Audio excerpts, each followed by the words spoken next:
একটার সময় গেছি, তারপর দেখেছি যে তারা পেট ব্যথা করতেছে, তারপর তারা সবাই নিয়ে এসেছে, তারা ক্লাসের তারা। তো তারপর আমরা সবাই গেছি ছুটাছুটি করে, তারা বলতেছে যে আমরা পেট ব্যথা করতেছে, আমরা শরীর অসুস্থ হয়েছে। তো তারা অজ্ঞান হয়ে গেছে অনেকে।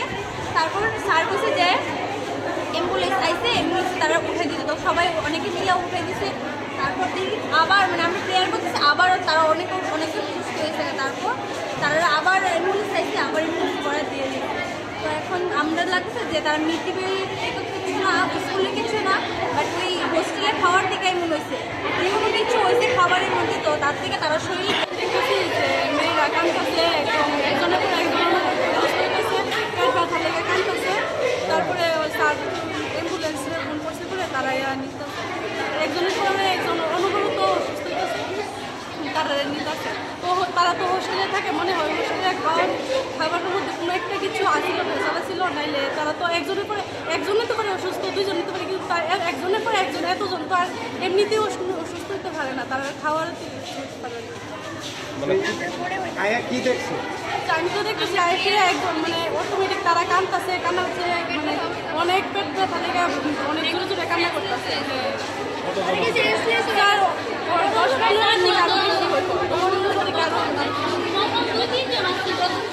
তারা কি কইছে, তোমরা কি কইছে? তারা চারজন, তারপর একজন মানে 5-6জন এমন করে বাড়তেছে। তো তারপর সবাই মানে ক্লাসের থেকে বার করে নিয়ে বাইরে দাঁড়া করানো হয়েছে যে তোমরা কার কার হোস্টেলে আসো, তারা সবাই বাইরে দাঁড়াও, এমন চেয়েছে তোমরা চেক আপ করতে। যারা অসুস্থ তো তারা তো পাঠিয়ে দিচ্ছে, আর যারা অসুস্থ না মানে সম্ভাবনা আছে তারা বাইরে দাঁড়া করানো হয়েছে। এরকম কতজন আছে? এরকম 20 জনের মতন হয়েছে যারা অসুস্থ। আমরা বুজং গার্লস হাই স্কুল থেকে, আমি স্কুলের টিচার, স্যার হচ্ছেন এইচ স্কুলে। আমরা মহারাজা হোস্টেলে আমাদের মেয়েরা মহারাজা হোস্টেলে থাকে, ইন্দ্রনগর থাকে, তুলসীবতী 1, 2 এবং বিয়ারামৃত। তাহলে আজকে যে মেয়েরা মহারাজাতে এসছে তাদের দেখা যাচ্ছে যে আসার পরও পেট ব্যথার থেকে তারা দিয়ে অনেকে মাথা ঘোরাচ্ছে, স্যাঁচের মতো হচ্ছে, এমনভাবে হচ্ছে বলে আমরা টেনশন করে গেছি। তখন সঙ্গে আমি নিজে ওই এখানে অ্যাম্বুলেন্সকে ফোন করেছি। প্রথম দেখছি 2-3 জন, এরপর একটা করেছি ফোন, এরপর দিয়ে আরও বাড়ছে 2টা অ্যাম্বুলেন্স, এরপর 3টে এসেছে, এখন আর একটা এসেছে। এবং এরপরে মেয়েদের পাঠাচ্ছি জিবিতে, ওইখানে ট্রিটমেন্ট চলছে। আমাদের স্কুল থেকে ম্যাডাম তারা গিয়েছেন, বড় মেয়েদের পাশে, এবং মহারাজাকে ফোন করেছি, মহারাজার থেকেও তারা এনে গেছে। মেয়েরা জিজ্ঞাসা করছে কী খেয়েছে, তারা বলছে যে ডাল ভাত খেয়েছে, অনেকে বলছে চিপস খেয়েছে ওই হোস্টেলে। আমরা এখানে তো প্রেয়ার মিটে হয়নি তখন ওই অসুস্থর মধ্যে আমরা টেনশন আছি। অনেক বাকি যারা আছে মেয়েরা তাদের আমরা চিন্তা করছি যে হসপিটালে পাঠাবো ট্রিটমেন্ট মানে চিকিৎসার জন্য দিয়ে কী করা যায়, চেক আপ করার জন্য। ইয়ার সম্বন্ধে কইতারি না, গঠনের সম্বন্ধে কইতারি না, না দেখছি ইয়ারা মেয়েরা কান্দা লামতাছে, পেটে ব্যথা হইয়া ইয়েও দেখছি। আর কিটানা কইছে ইয়া করছে, গাড়ি আইসে দেখছি আমরা। আর ইয়া কিটানা কইছে কতগুলি মাইয়া কান্দাছে, তারা কইছে, আমরা কইছি যাও তোমরা চেক আপ করো কইছি।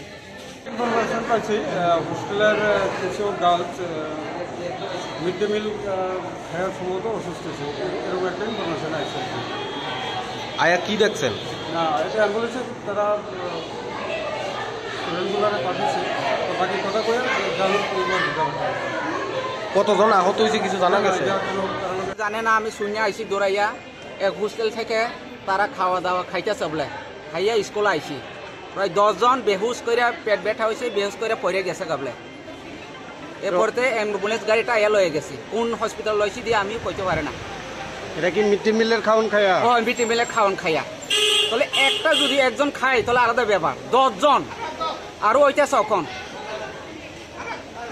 কি মনে হইতাছে এটা কি স্কুলে? আমার খাওয়ানোর মধ্যে কিছু প্রবলেম হয়েছে, যদি একজন হইলে তো বোঝা যাইতো, তাহলে যদি 10 জন আরও ওইটাছে পুষলে যতটুকু হইব এটি সব হইব এখন যে অবস্থাটা। তাহলে গাবিলতিটা কার? গাবিলতি দিয়ে ওয়ার্ডেনের গাবিলতি, যে খাওয়া দাওয়ার মধ্যে তার ভালোভাবে রান্ধে না। আরও হইব এখন অবস্থা, আরও হইব, যতটুকু খাইছে পোলাবান মাইয়া এটি সব হইব এখন।